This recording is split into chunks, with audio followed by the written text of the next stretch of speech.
ಯಪ್ಪ ನಾನು ಏನೋ ನೆಕ್ಸ್ಟ್ ಟ್ರೈಲರ್ ಬಗ್ಗೆ ಯಾವ ದಿನ ಬಿಡ್ತಾರಂತ ಅಪ್ಡೇಟ್ಗೋಸ್ಕರ ಕಾಯ್ತಾ ಇದ್ದೆ. ಆದ್ರೆ ಟಾಕ್ಸಿಕ್ ಮೂವಿ ಪೋಸ್ಟ್ಪೋನ್ ಆಗೋಯ್ತು ಗುರು. ಇದಕ್ಕೆ ಕಾರಣ ಏನಾಗಿರ್ಬೋದು ಗೊತ್ತಾ? ಇರಾನ್ USA ವಾರ್ ನಡೀತಾ ಇದೆ, ಹಾಗಾಗಿ ಸಿನಿಮಾನ ರಿಲೀಸ್ ಮಾಡಲ್ಲ ಅಂತ ಪ್ರೊಡ್ಯೂಸರ್ ಡೈರೆಕ್ಟರ್ ಅಫಿಷಿಯಲ್ ಆಗಿ ಪೋಸ್ಟ್ ರಿಲೀಸ್ ಮಾಡಿದ್ದಾರೆ. ಇಷ್ಟು ವರ್ಷ ಅಷ್ಟು ದಿನ ಕಾಯ್ದು, ಆದ್ರೆ ಈಗ ನೋಡಿದ್ರೆ 3 ತಿಂಗಳು ಕಾಯ್ಬೇಕು. ಯಪ್ಪ ನನಗಂತೂ ಸಿಕ್ಕಾಪಟ್ಟೆ ಬೇಜಾರಾಯ್ತು. ಸೋಷಿಯಲ್ ಮೀಡಿಯಾದಲ್ಲಿ ಧುರೇಂದ್ರ ಸಿನಿಮಾ ಬರೋದನ್ನ ನೋಡಿ ಟಾಕ್ಸಿಕ್ ಎದುರಿ ಹೋಗಿದೆ ಅಂತ ಹೇಳ್ತಾ ಇದ್ದಾರೆ.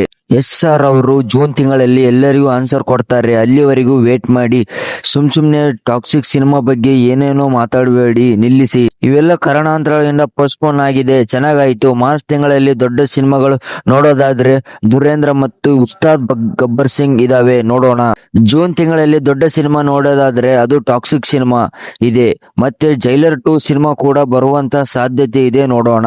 ಧುರೇಂದ್ರ ಸಿನಿಮಾ ಮಾರ್ಚ್ 19ಕ್ಕೆ ರಿಲೀಸ್ ಇದೆ. ಈ ಸಿನಿಮಾ 4 ಗಂಟೆ ಇದೆ ಅಂತ. ಹಿಂಗಿದ್ರೆ ಕೂತ್ಕೊಂಡು ಕುಂಡಿ ನೋವು ಬರೋದಂತೂ ಖಂಡಿತ. ಇಷ್ಟು ಲಾಂಗ್ ಇರಲ್ಲ ಅಂತ ಅನ್ಕೊಂಡಿದ್ದೇನೆ. 3 hours 20 minutes ಇದ್ರೆ ತುಂಬಾ ಸಂತೋಷ ಆಗುತ್ತೆ. ಇಲ್ಲ ಅಂದ್ರೆ ಕುಂಡಿ ಡಮ್ ಅನ್ನೋದು ಕನ್ಫರ್ಮ್.